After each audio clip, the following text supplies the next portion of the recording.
Danish police are making a bust and taking their handcuffed perp off to be booked. But this is no ordinary criminal. In fact, he's not a criminal at all. He's a toy designer, and he's out researching this year's rendition of the best-selling construction toy on the planet. Making this set will take years of design and development, metric tons of plastic, 1,200 moulding machines working around the clock, an army of robots, precise painting and packaging lines, automated sorting machines, and a massive global distribution system. The Billund factory really is almost a giant Lego set. It's very modular. It consists of pieces that fit together perfectly well. It all starts with a simple interlocking brick and stacks up to a global toy empire, Lego.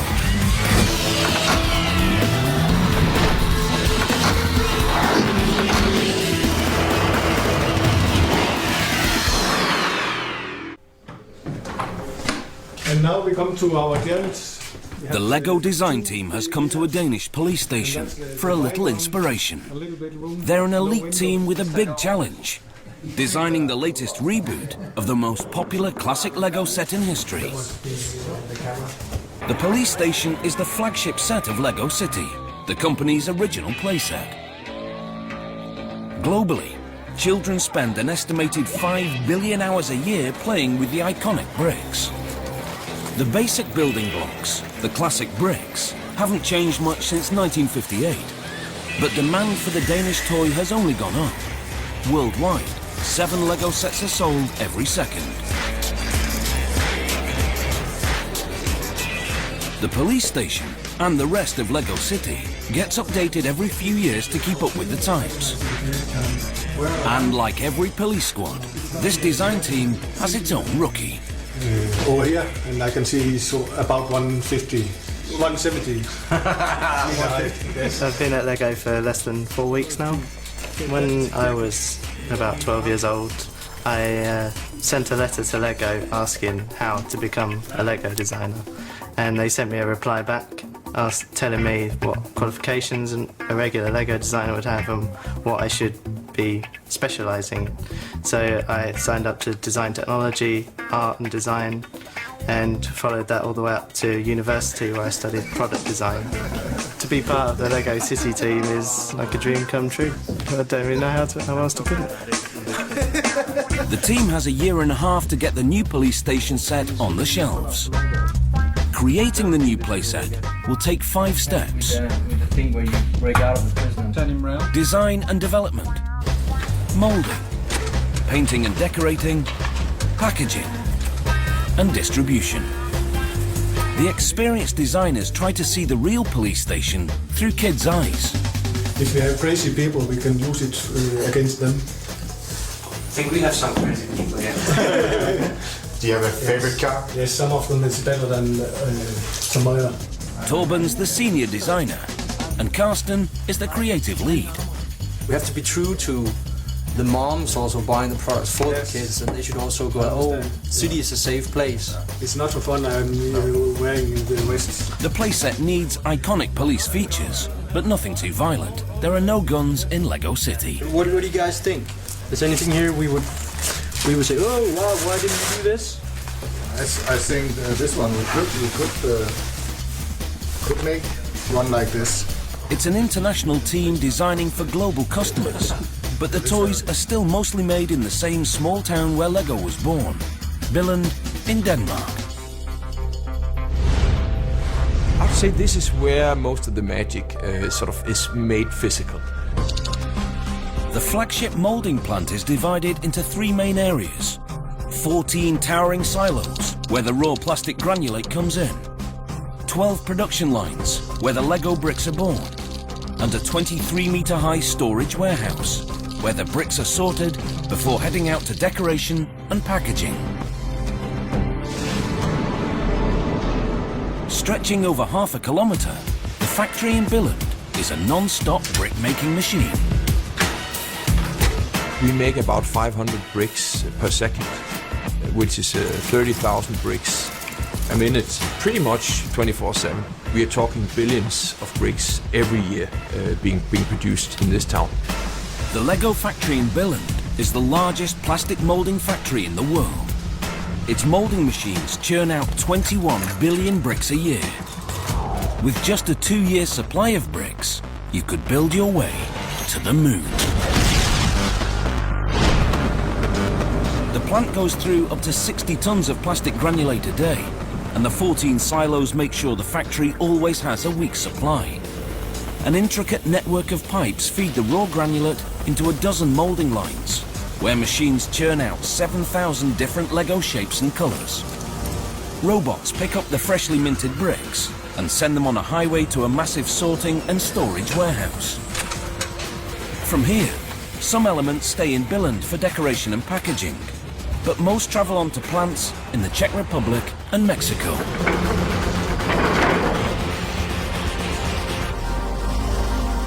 Sustaining enough global demand for all those toys isn't easy.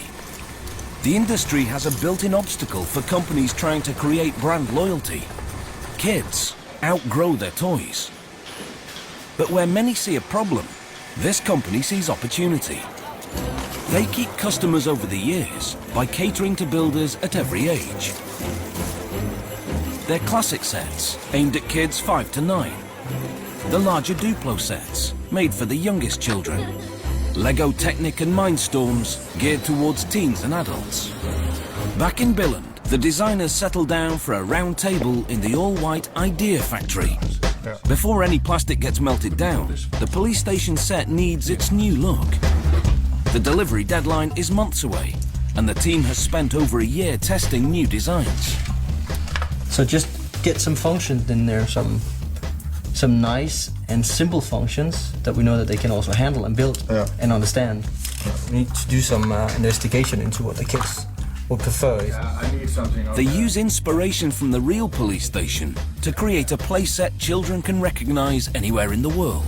I like personally on the police station that we saw where they took the mock shots. That whole setup is very iconic. Yeah. Oh yeah. So you know about it. You haven't been there, but you know about I've been it. there. No. Yeah. Seen it. With the lines and. Yeah. They give the new set a built-in storyline, letting kids play with the rubber inside the jail cell. And then we talked about this area over here. It was open, but now they can escape through the wall here. So it's possible to escape. The robber has a plan, staging his own great escape, through the wall and down the drain pipe. If you had a spotlight, that would be really cool, I think. Yeah. But he needs an escape tool. He finds a crowbar under the bed and uses it to break out. The crowbar is a dual-purpose invention. This is the final crowbar, and the way it works is that it fits into the hand of the robber, so he can run around breaking out of jail and into banks. And it also works as a real crowbar. If you have your Lego bricks put together here, you use one end, or you use the other end to break apart Lego. In the end, the designers have come up with a 783-piece set. But that doesn't mean the factory will have to make 783 molds for all those pieces. Molds are very expensive, up to €250,000 each. So designers try to use existing pieces in unique combinations to make new playsets. The flexibility of the interlocking brick is the cornerstone of the Lego business. The combinations are limited only by the builder's imagination.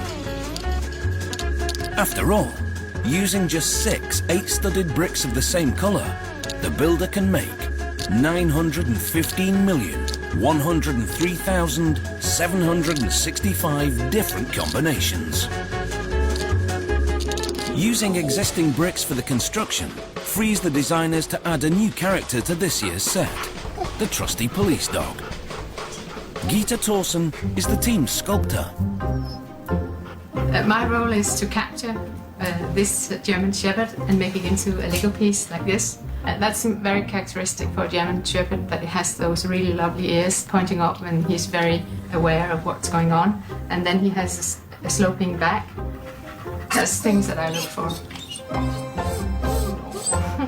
So, just how do you turn a real German Shepherd into a 3-centimeter toy? First I looked at the real dog and then grabbed images as well, where you can see the bone structure and the muscle structure. First I sculpted with this clay while it's soft, and then I look at my grid, see where I am to get this right. She fine-tunes the basic shape with a sculpting knife, but the police dog is far from complete. Most of the police station set is ready for the production line. But first, the brand new dog figurine needs a transformation. From clay to plastic. Plastic is the lifeblood of the toy business. The Billund factory in Denmark uses a huge variety of machines and tools to make high-end toys, including injection, precision painting, and packaging machines. But plastic moulding wasn't always the Lego business. The company started long before automated production lines, with mere scraps of wood. Ole Kurt Christiansen was born in 1891, the 10th of 13 children. At only age 7, he became a carpenter's apprentice to help feed his family. Ole grew up to be a master carpenter, and by the age of 25, he owned his own shop. But in the early 1930s, the Christiansen family fell on hard times. 1932 was a terrible year for him, because not only that depression set in, he furthermore lost his wife. Alone with 4 sons and facing poverty, Christiansen reinvented his career at the age of 41. So he used scrap wood to start making toys, which was quite natural to him because he loved kids, he was a playful character, and he was very skilled with working with wood. For 2 years he made toys on the side, but the demand grew enough for him to start a full-scale toy company. In 1934, Christiansen combined 2 Danish words, leg and god, meaning play well, and Lego was born. Close to 80 years later, they make toys on a huge scale, thanks to injection molding machines. The machines take in raw plastic granulate, heat it to 250 degrees, and inject the plastic toothpaste into the mold. The molds maintain up to 120 tons of pressure as the plastic cools into its characteristic shape. That's like holding the plastic under 3 fully loaded trucks. Even with fancier technology, turning raw granulate into bricks, tiles and dice is still at the very core of what Lego does. And no machine, robot or tool is more important for this mega factory than a single part, the mold. You could say the molds are the working horses of this factory. Every single block has to be designed with almost inhuman accuracy. That's because every block produced not only has to fit seamlessly into the set it comes in, but also has to interlock with every single block made since 1958. The new police station set needs its own new mould for the police dog. Moulds are born a few minutes away from the factory floor, where a highly specialised team turns clay sculptures into precision moulds. First, the sculpted police dog takes a turn on a 3D scanning table.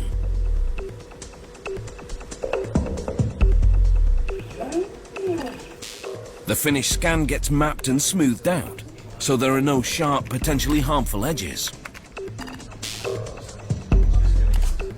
Then, mould designers manipulate virtual mould parts to create the perfect space for the Lego dog.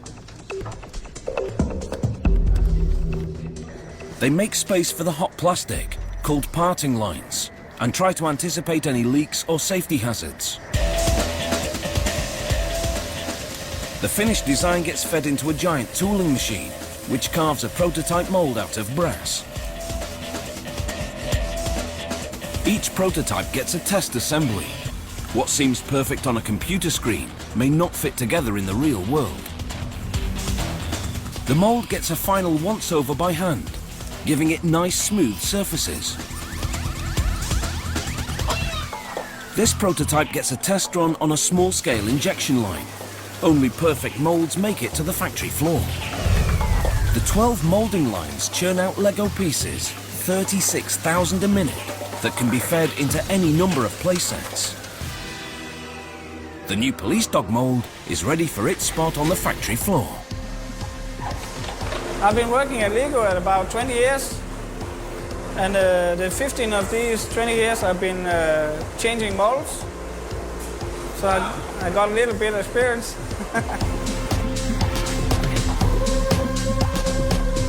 My father was working here before me. The first time I saw the mold machines, I think, oh, that's a big machines and complicated. It takes just under 2 hours to change out a single mold, but the flexibility gained makes it worth the downtime. The molds themselves weigh between 150 and 1,500 kilos. Finn isn't the only second-generation factory worker. Ole Kirk's sons played a big part in keeping the company on its feet. They helped build a new factory when the original workshop burnt down in 1942. Things looked worse after World War II, when wood was hard to come by. But Ole Kirk and his sons sidestepped the problem by investing in a new material: plastic. Christiansen bought his first plastic injection molding machine in 1947. The move worked. By the late 1950s, his toy company was an international success. With the police dogs taking shape, Finn moves to another machine for a random sample.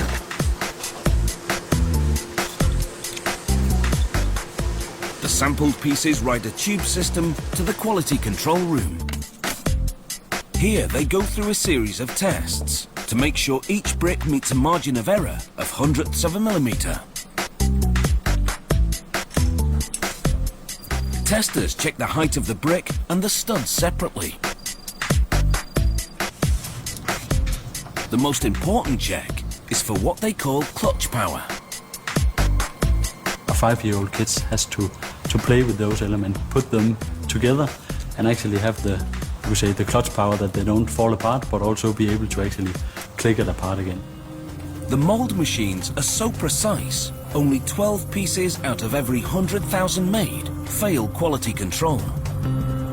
That consistency of clutch power is what pushed the company into the global market. In 1955, Ole Kirk's son Gottfried saw potential in new markets. He presented his father with an idea to create a system of toys that could all fit together. This way kids could keep buying toys to expand their existing sets. It seemed like the perfect vehicle for the bricks Ole Kirk invented. They released the first Lego City that year, complete with police cars. But the early bricks were hollow and couldn't hold the system together well. So in 1958, the stud and rod Lego brick was born. The more stable brick became the company's icon, as well as its most versatile piece. And keeping those bricks consistent means a lot of maintenance. A small army of maintenance technicians keeps the molds in top shape. We call the mold in our process the heart of the process. It's the most expensive part of the injection. They are approximately between 40,000 euros to 200,000 euros. Each mold gets a personal once-over by a maintenance tech every 3 weeks. I do approximately about 2 molds a day and look into them thoroughly. We have to treat them with consideration and a lot of care and love because repairs are very, very expensive. All 300 mold components get a thorough wash, followed by a hand polish. We mustn't forget that what we produce and what we make here, it will be going to our customers there, and our customers are children, and the children have to be safe and have something to enjoy. children aren't the only ones buying and building. The company also has a devout following among adults. The Danish toy is especially popular in Europe. Zwolle in the Netherlands holds the largest annual LEGO event on the planet. 75,000 fans flock here every year to show off their creations. About half of the event is geared towards children, and the rest is for adult fans. We are the largest LEGO event in the world. LEGO World is for all people. That means it is for children, it is for their parents, but also for our adult fans. They call themselves the Adult Fans of LEGO, or AFOLs, and they take building very seriously. I'm not that into children, but I accept that LEGO is made for children. You know, AFOLs like LEGO, but it's in real life it's made for children. So I have to accept that. This is a model of the Rijksmuseum. It's the Dutch National Museum of Classic Art. There are over 300,000 bricks in this model of the Rijksmuseum. Many of the adult fans credit LEGO in shaping their careers. I'm a civil engineer. LEGO is very helpful if you choose a technical profession, because it really structures your mind to think about how things work, how things are put together, how things are structurally strong or weak. But the ultimate job for any die-hard fan is back in Denmark, at the factory.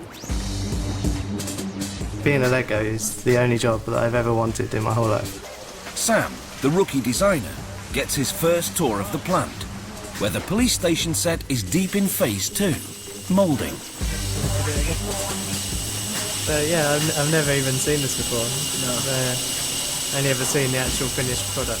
There's just over 2 months left before Christmas. The perfect time to show this rookie what it really takes to get this set out of the door. It's in the process of cooling down. It's not just brains and brawn. Most of the workers doing the heavy lifting on the moulding line are more steel and plastic than flesh and bone. LEGO uses a robotic fleet to move the fresh bricks. As crates fill up with bricks, robots move them to an upper-level conveyor system.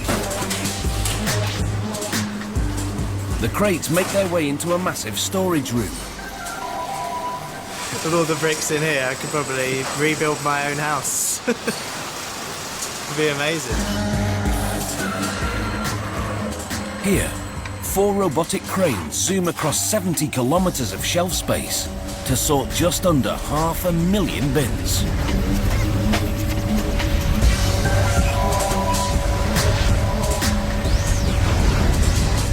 I'm the greatest admirer of the inventor of the RoboCrane. It is an amazing and hugely value-adding invention. Just seeing what it is possible to automate if you do things smart and have it highly intelligently managed just is a mind-blowing experience every time.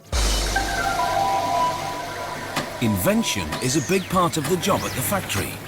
To push innovation and flexibility, it has a dedicated full-time team just for new production ideas. It's called the Concept Factory. The Concept Factory is a mini factory in the big factory where you can try something totally new out before you put it into the big factory.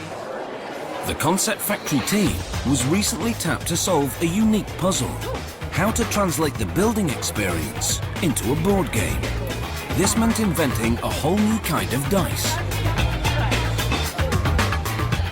This is definitely the most complex element that we have made in the LEGO history. So we started the journey in finding out what kind of dice is a LEGO dice. We started out with first building from what we have, but that is obviously not good enough. The company wanted dice with building hardwired into the design, but the hard plastic made too much noise. Luckily, there was plenty of rubber material at hand. The moulding plant churns out over 300 million tyres for their playsets every year. By numbers alone, it's the world's top tyre manufacturer.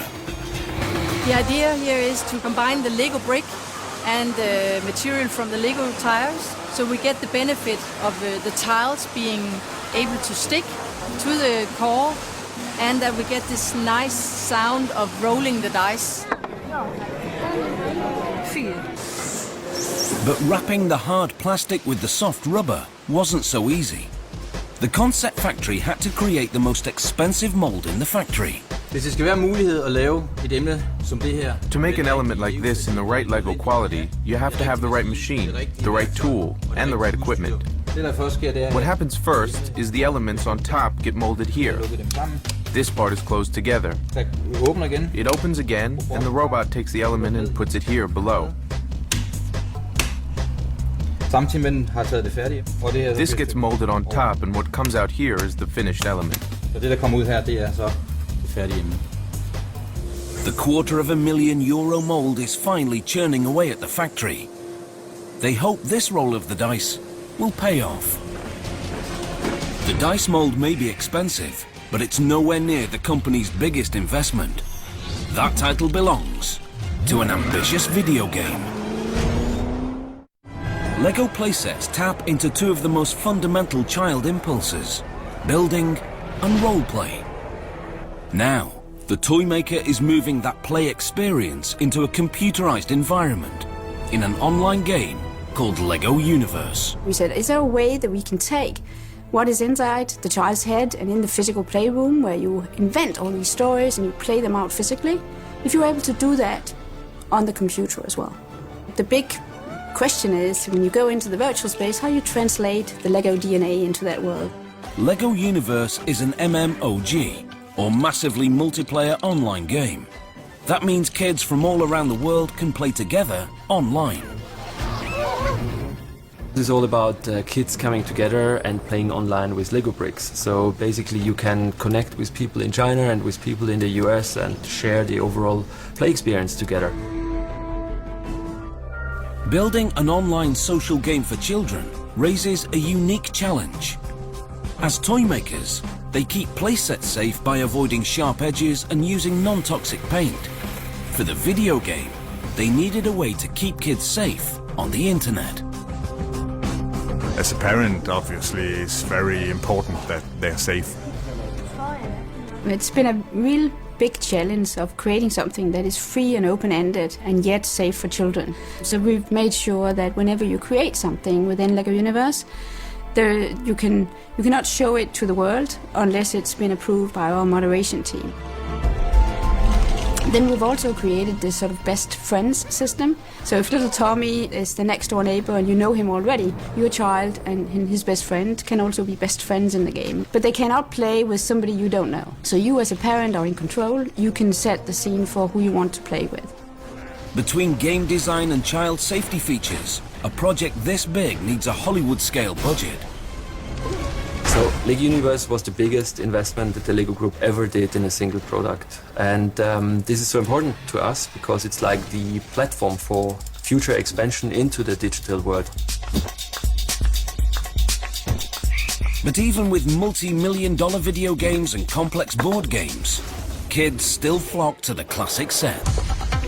Back at the factory, the police station sets are ready for Phase 3, painting and decoration. The elements leave Billund in coloured bins and travel to the Czech Republic. The bulk of decorating and packaging happens in the small town of Kladno, just outside Prague. We are producing around 35 to 40% of Lego's volume a year. When it's high season as is right now, 1.5 million Lego sets a week. The Kladno plant processes over 1 billion pieces a month.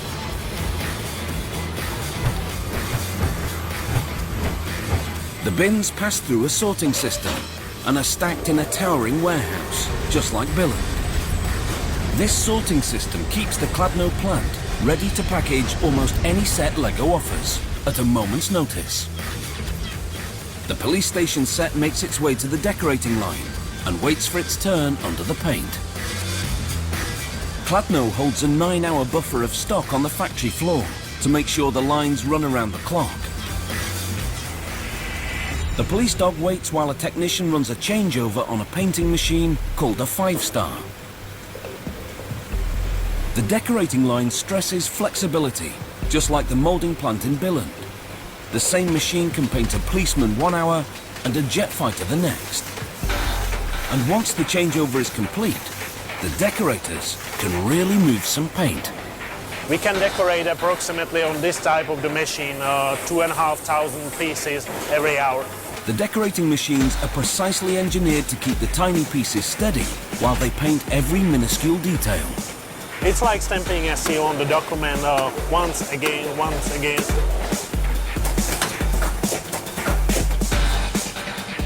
We are willing to take that extra step and decorate. The little boy will not have to place a tiny sticker in the place where he is expecting the dog's eye. We will make it for him and it will stay there for good. The painting lines are where the hero of every playset comes to life, the minifigure. It was first born in 1974 and took its current shape 4 years later. In 1978, we launched a minifigure which was yellow and just smiling, no race, no religion, just a smiley, happy fellow. The minifigure was a huge hit and has played many roles over time and wears many faces, thanks to the decorating machines. Their plants decorate over 250 million minifigures a year, enough to stretch hand in hand from Billund to Boston. The latest police set gets its own redesigned minifigures. That you can break out. The children really recognize some stereotypical things.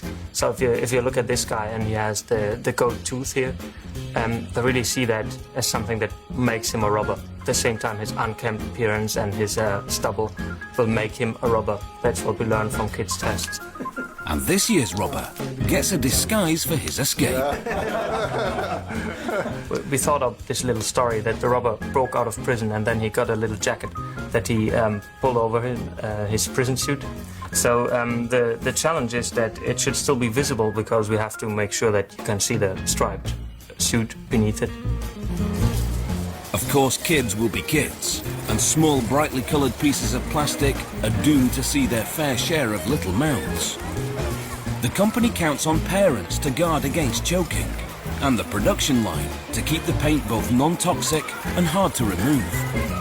Every production is tested what we call saliva test, and it is the liquid which is very similar to the type of liquid you have in your mouth. And basically we put these lovely bricks into that liquid and try to wash off the paint. It never comes off.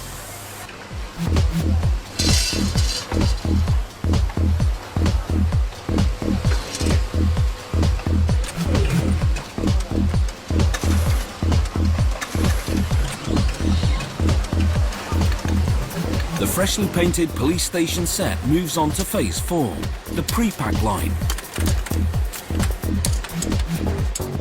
Workers manually fill every sorting machine with a corresponding element. The pre-pack line divides the Lego pieces for the police station set into smaller groups before going into the boxes. Finely calibrated sorting machines count exact numbers of pieces while keeping the line moving at a fast pace. The air in the plastic bags keeps the pieces from breaking during shipping. At full speed, the line packs over 50,000 bags a day. And they get the piece count in each bag right by tracking weight down to the milligram. Every cartridge goes through 6 weight checkpoints. If the weight is off, the final checkpoint kicks the cartridge out for manual verification. The system has to keep up a steady pace across all pre-pack lines, especially during this time of year. Lego sells more than 50% of its volume in the 6 weeks leading up to Christmas. There's no doubt that the pressure, particularly in these weeks, on our entire business system is huge. Huge. I mean, we need to pack and ship, particularly ship, so many products every single day. And if that breaks down, it's obviously a big problem for us. But at the other end of the Kladno plant, there's a glitch. The multi-million euro robotic crane system normally sorts 500 boxes an hour, feeding the elements into the decorating and packaging lines. But now, the entire system is all too quiet. So I would like to ask our technicians if they can do some technical maintenance on it. While empty conveyor belts wait for bricks, the logistics team struggles to troubleshoot the problem. There seems to be a communication breakdown between the computers that plan brick movements and the robotic cranes. The production process has a built-in buffer of 9 hours. The situation becomes more dire with every minute. Woolly Highway, we need to solve it as soon as possible, immediately. If the system is down longer than the 9-hour buffer, the entire plant will have to shut down production. Lego is no stranger to big problems. After all, not too long ago, the company hit a serious rough patch. During the 90s, the markets for toys and children at large in their play behavior changed a lot. As video games grew in popularity, Lego suffered losses for 11 straight years. Unfortunately, we reacted in many different ways, or sometimes in very wrong ways. At the worst stretch, they lost $500 million in just 2 years. And then, something unusual happened. Hardcore adult fans hacked the single best-selling Lego product, the robotic kit Mindstorms. Mindstorms appeals to die-hard fans because they can literally make their creations come to life. Over half of Mindstorms users are adults. Many companies would have taken the hackers to court, but Lego offered the top hackers toys in exchange for ideas. We realized that the coding they did was a lot better than the one we had done. So we invited them around and asked them why. And they told us because they loved the Lego experience and they just thought the product we had done wasn't as good as it could be. The move fitted in well with an overall shift towards rethinking the company's business strategies. They created new licensed products, including the best-selling Star Wars sets and video games. Lego went on to hack itself, streamlining distribution and challenging designers to create new sets with existing pieces. Their gamble paid off in spades. Mindstorms NXT launched in 2006 and broke sales records. For the classic sets, they refocused every product towards a construction experience. 2004, which was sort of a key turning point for us, we said we dare to believe in the core, we dare to believe that construction is what we do best, but we then did it in a very contemporary way. Back at the Lego plant in Kladno, Czech Republic, technicians are up against a very immediate problem. They're trying to restart the robotic crane system. Hi, Karsten. Unfortunately, we didn't succeed with the restart of the system, and at least now they're closing in on the cause of the breakdown. The problem is somewhere between the communication of Czech Republic and Swiss, so the IT guys need to solve it. The plant's sorting system is run out of an IT department in Switzerland. The Czech workers can only wait while the Swiss technicians work on the problem remotely. There are only 10 minutes left to prevent a production line shutdown. The plant manager prepares to trigger the fail-safe plan. Bring it over to an existing pallet that we need to bring into... If the production floor runs out of elements, the experienced staffers will switch to training the new employees. There's no wasted time at this plant. But before the plan kicks in, the robots are back online. it was not the best day in my work here for Lego. Finally, everyone is happy. Production has got the material, and everything is fine now. They've narrowly avoided a plant shutdown, but the cranes have a lot of catching up to do.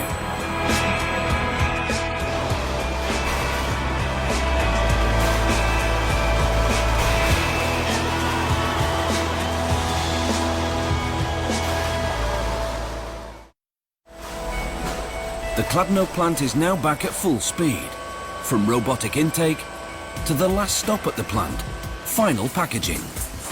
The packing line has automated machines to fill playsets of almost any size and shape, but the police station set is an oversized box containing 783 pieces. This set has to be packed by hand. It takes 16 people to pack this box, constantly running in an 8-second stack time. So every 8 seconds comes one box of the police station out of the line. At this moment we're packing in average at this type of the line 650 units per hour. At full speed, the team packs 1 million boxes a week. The fully packed boxes are wrapped and loaded onto trucks and head across town for the final phase, distribution. LEGO and DHL partnered in 2005 to run most of LEGO's global distribution from a single warehouse. This distribution centre is a mega DC, as we call it. Unless you come and see it, it's hard to describe or even comprehend the volume that's handled through this, the amount of storage we've got, the activities that go on in this facility. It's just huge.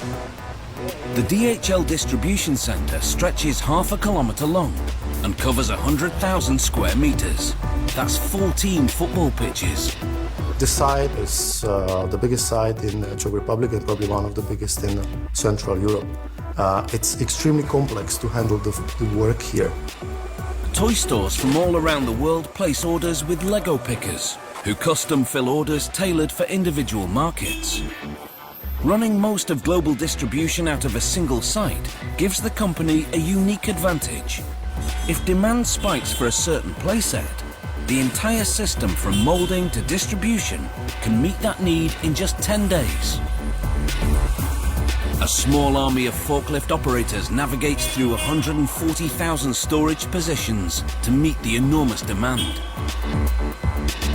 This year we plan to dispatch in excess of 120 million LEGO sets.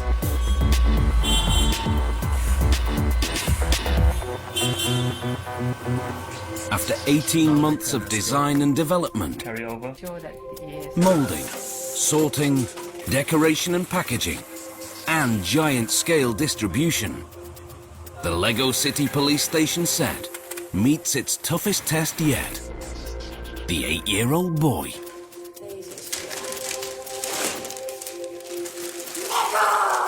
To see them like lighten up in their faces, smiling is just you can't explain how that makes you feel. You're really proud. So that's cool. That's the best thing. This. No, candies. I think he looks like a police dog. They're pretty cool. It looks really like a real police station. The set's look works, but did the story come across? You can open these toilets. That is also really awesome, because then you can really play and do a lot of stuff. And then the robbers can jump out, and then he runs away. And the final verdict. My favorite part of the LEGO set is the garage, because you can open and close, and I think it's really cool made. Our most important thing with a set like this is how many boys that we're gonna make happy. Yeah. How many boys are we gonna have going like, hey Dad, look, I made this car. So he's gonna be all smiley and happy, and he can play with the set for a long time. What the kids don't notice is that the senior designer has built a unique signature right into the set. One thing we are doing in LEGO City is number plates for our cars. On this car it says TS. That's actually my name, Torben Skov.